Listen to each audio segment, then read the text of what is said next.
Hello दोस्तों, स्वागत है आपका मेरे YouTube channel let's study with Poonam में, जिसमें हम जीके जीएस से रिलेटेड टॉपिक के बारे में चर्चा करते हैं और आपके लिए नए नए विषयों को खोज कर लाते हैं।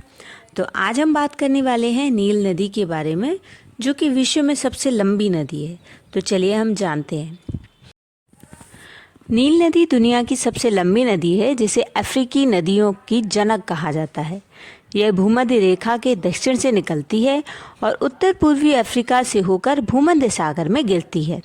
इसकी लंबाई 4132 मील यानी 6650 किलोमीटर है। नील नदी 3 प्रमुख धाराओं से बनती है, नीली नील और अटबारा जो इथियोपिया के ऊंचे इलाकों से बहती है, और सफ़ेद नील जिसकी मुख्य धाराएं विक्टोरिया और अल्बर्ट झीलों में गिरती हैं। नील नाम ग्रीक नीलोस से लिया गया है, जो संभवतः सेमिटिक मूल नाहल से उत्पन्न हुआ है, जिसका अर्थ घाटी या नदी घाटी है, और इसलिए अर्थ के विस्तार से एक नदी है। तथ्य यह है कि नील नदी उनके द्वारा ज्ञात अन्य ज्ञात नदियों के विपरीत दक्षिण से उत्तर की ओर बहती थी, और वर्ष के सबसे गर्म समय में बाढ़ भी रहती थी इस नदी में। प्राचीन मिस्र और यूनानियों के लिए यह एक अनसुलझा रहस्य था। प्राचीन मिस्रवासी नदी को आर या और कहते थे।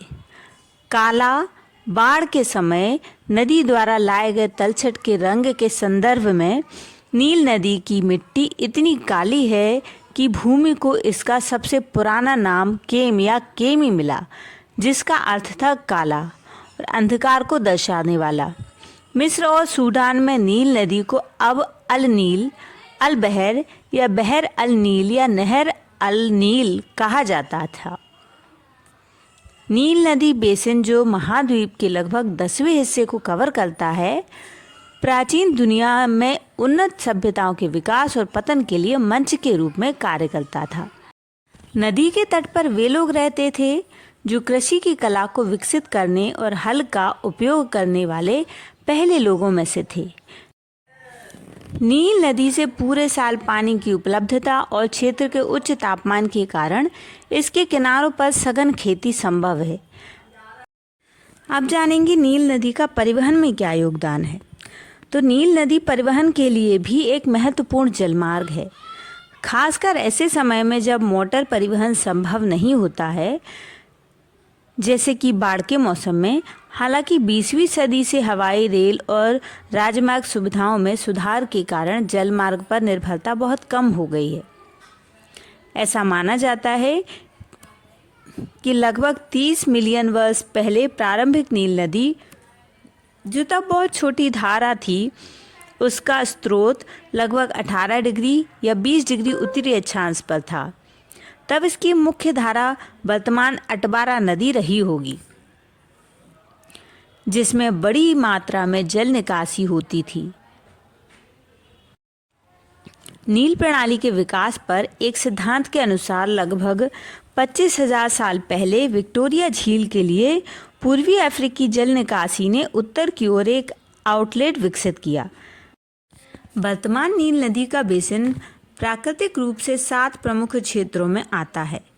पूर्वी अफ्रीका का लेक पठार, अल जबल, श्वेत नील, नीला नील, अटबारा, सूडान और मिस्र में खार्तूम में, उत्तर में नील और नील डेल्टा। नील नदी को खूंखार मगरमच्छों के लिए जाना जाता है। इसमें बहुत बड़ी संख्या में मगरमच्छ पाए जाते हैं। ये मगरमच्छ बहुत खतरनाक होते हैं। अपने शिकार के हिसाब से इसमें ज़्यादातर बड़े मगरमच्छों की संख्या ज़्यादा होती है।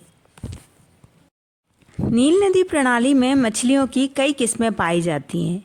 निचली नील प्रणाली में पाई जाने वाली उल्लेखनीय मछलियाँ हैं नील पर्च, बोल्टी, बारबेल, कैटफिश की कई प्रजातियाँ, हाथी थूथन मछली, टाइगर फिश या जल तेंदुआ।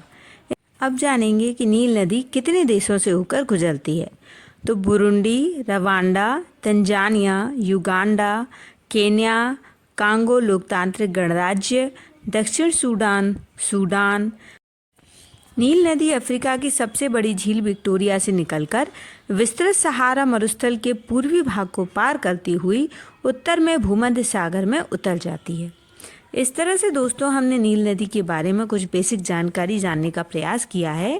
तो यदि आपको हमारा वीडियो पसंद आता है तो चैनल को लाइक, शेयर और सब्सक्राइब जरूर करिए। धन्यवाद दोस्तों।